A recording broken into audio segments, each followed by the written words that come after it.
Breaking news చూస్తున్నాం. నిర్మల్ జిల్లా ఖానాపూర్ మాజీ ఎమ్మెల్యే రేఖా నాయక్ పై పోలీసులు కేసు నమోదు చేశారు. రేఖా నాయక్ కు చెందిన ఏఆర్ఎస్ రైస్ మిల్లో సుమారు 40 కోట్ల రూపాయల ప్రభుత్వ ధాన్యం కొరత ఉన్నట్లు విజిలెన్స్ ఎన్ఫోర్స్మెంట్ అధికారులు గుర్తించారు. కస్టమ్ మిల్లింగ్ రైస్ బకాయిలు, ధాన్యం దుర్వినియోగంపై పౌర సరఫరాల శాఖ అధికారులు ఇచ్చిన ఫిర్యాదు మేరకు ఖానాపూర్ పోలీస్ స్టేషన్లో కేసు నమోదైంది. ఈ వ్యవహారంపై పోలీసులు తదుపరి దర్యాప్తు చేపట్టారు.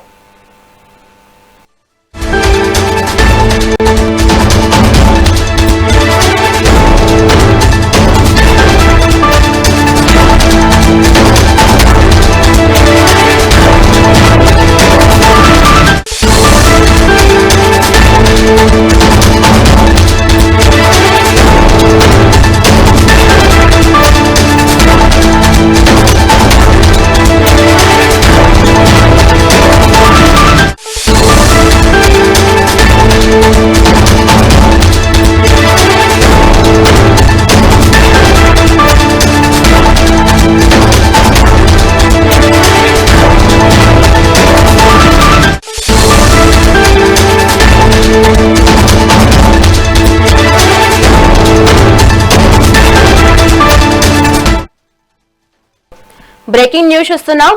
నిర్మల్ జిల్లా ఖానాపూర్ మాజీ ఎమ్మెల్యే రేఖా నాయక్ పై పోలీసులు కేసు నమోదు చేశారు. రేఖా నాయక్ కు చెందిన ఏఆర్ఎస్ రైస్ మిల్లులో సుమారు 40 కోట్ల రూపాయల ప్రభుత్వ ధాన్యం కొరత ఉన్నట్లు విజిలెన్స్ ఎన్ఫోర్స్మెంట్ అధికారులు గుర్తించారు.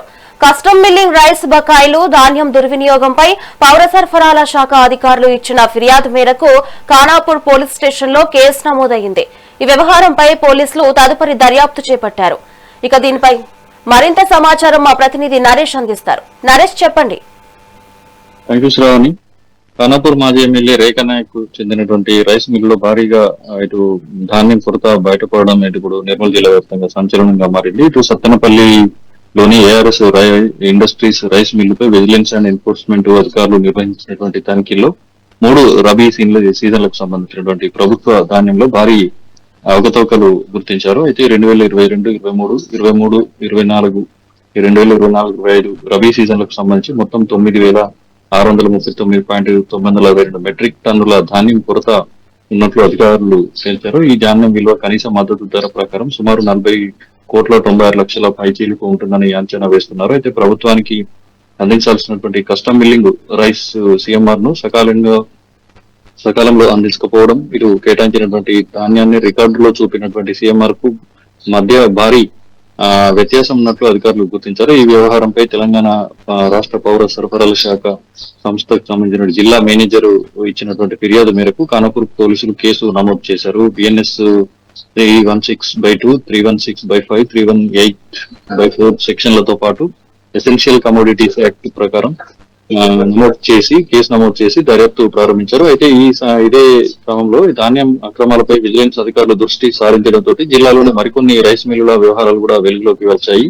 లోకేశ్వరం మండలం సాత్కాలోని మరో రైస్ మిల్లు 2,205 మెట్రిక్ టన్నుల సిఎంఆర్ కు సంబంధించినటువంటి సుమారు 8.43 కోట్ల విలువైన ధాన్యం కూడా ఇటు పక్కదారి పట్టింపు అధికారులు గుర్తించి కేసు కూడా నమోదు చేసినట్లు సమాచారం. అయితే దాంతో పాటు జిల్లాలోని వానల్పాడు, స్వర్ణ, ఖానాపూర్ ప్రాంతంలోని మరికొన్ని రైస్ మిల్లుల పైన కూడా విజిలెన్స్ అధికారులు తనిఖీలు నిర్వహించి అక్రమాలను కూడా గుర్తించినట్లు అధికారులు తెలిపారు. అయితే నిర్మల్ జిల్లా వ్యాప్తంగా సిఎంఆర్ అందించినటువంటి రైస్ మిల్లులపై జిల్లాలోని రైస్ మిల్లులకు సంబంధించి 1,58,566.320 మెట్రిక్ టన్నుల ధాన్యం కేటాయించగా ప్రభుత్వానికి అప్పగించాల్సినటువంటి ధాన్యంలో ఇప్పటి వరకు 6,303.495 మెట్రిక్ టన్నులు మాత్రమే, అంటే సుమారు 5.90% మేరకు మాత్రమే సిఎంఆర్ అందినట్లు అధికారులు అధికారికంగా చెప్తున్నారు. అయితే దీంతో ప్రభుత్వానికి సిఎంఆర్ కింద సుమారు 296 కోట్లు రావాల్సి ఉన్నది. ఇప్పటివరకు 23 కోట్ల మాత్రమే చెల్లించినట్లు సమాచారం. విజిలెన్స్ తనిఖీలు ముమ్మరం కావడంతో ప్రభుత్వ ధాన్యం బకాయిలు ఉన్నటువంటి పలువురు మిల్లర్లు స్వయంగా బకాయిలు చెల్లించేందుకు ముందుకు వస్తున్నట్లుగా తెలుస్తుంది. అయితే మొత్తంగా చూసుకుంటే